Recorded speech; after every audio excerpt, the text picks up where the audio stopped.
Sometimes, slaves who had picked their quota added some of their pickings to those who had been slower or ill. It wasn't always enough.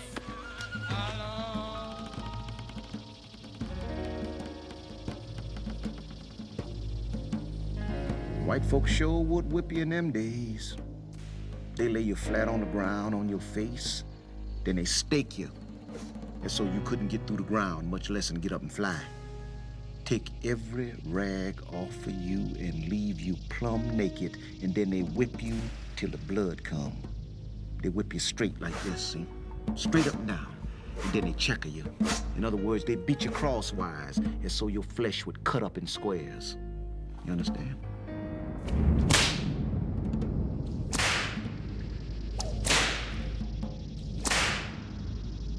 On many plantations, whippings were public spectacles. Owners used the lash to terrorize as well as to punish their slaves. My brother January was a big fine nigga. Finest I ever seen. He was just 4 years older than me. And when Massa began beating him, January never said a word. The Massa got madder and madder because he couldn't make January holler. "What's the matter with you, nigga?" he said. "Don't it hurt?" January, he never said nothing.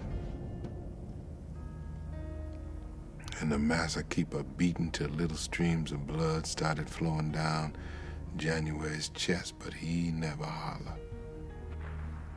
His lips was a-quivering and his body was a-shaking, but his mouth, it never opened.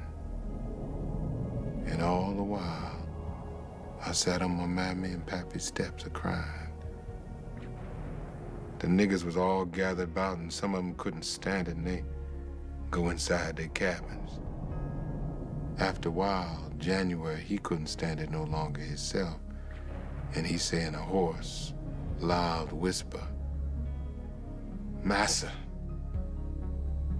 Massa, have mercy on this poor nigga."